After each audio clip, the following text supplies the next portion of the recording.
தீபாவளினா பளிச்சுன்னு ஞாபகத்துக்கு வர்றது பட்டு, பட்டாசு, பலகாரம் நான் ஞாபகத்துக்கு வர்றது மந்த்ரா கடலை எண்ணெய். அபார ருசி, ஆரோக்கியமான உடல் நலம். தீபாவளி அன்னைக்கு மட்டும் இல்ல, என்னைக்குமே கிச்சன்ல இருக்க வேண்டியது மந்த்ரா கடலை எண்ணெய் தான்.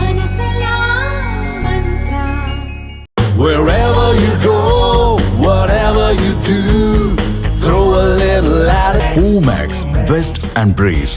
திமுகவை சேர்ந்த நகராட்சி நிர்வாகத்துறை அமைச்சர் KN நேரு துறையில் நடந்திருக்கும் அடுத்த ஊழலை அமலாக்கத்துறை வெளிக்கொண்டு வந்திருப்பது பரபரப்பை ஏற்படுத்தியுள்ளது.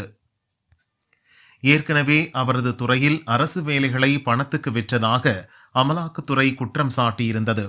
கிட்டத்தட்ட 888 கோடி ரூபாய்க்கு முறைகேடு நடந்திருப்பதாக தமிழக டிஜிபிக்கு ஒரு கடிதம் எழுதியிருந்தது. இந்த நிலையில் அதே பாணியில் இன்னொரு மெகா ஊழல் நேரு துறையில் நடந்திருப்பதாக தமிழக டிஜிபிக்கு அமலாக்கத்துறை புதிய கடிதம் எழுதியுள்ளது. இது தொடர்பாக அண்ணாமலை பரபரப்பு அறிக்கை வெளியிட்டுள்ளார்.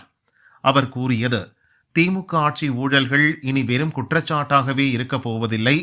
ஊழலுக்கான ஆதாரங்கள் இப்போது மலை போல் குவிந்து கிடக்கின்றன. அமைச்சர் KN நேருவின் துறையில் அரசு பணிக்கான தேர்வில் 888 கோடி ரூபாய் மோசடியில் தொடங்கிய விஷயம் இப்போது அடுத்த அதிர்ச்சியூட்டும் ஊழலில் வந்து நிற்கிறது.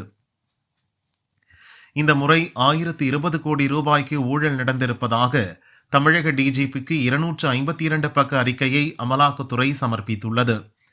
அமைச்சர் தனது உறவினர்கள் மூலம் தனது துறை ஒப்பந்த பணிகளில் 7.5% முதல் 10% வரை லஞ்சம் வசூலித்துள்ளார்.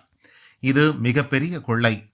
இதற்கான வாட்ஸ்அப் சேட்டுகள், சொத்து ஆவணங்கள், ஹவாலா மூலம் கைமாறிய பணம் தொடர்பான விவரங்களையும் ஆதாரத்துடன் டிஜிபிக்கு அமலாக்கத்துறை அனுப்பி வைத்துள்ளது.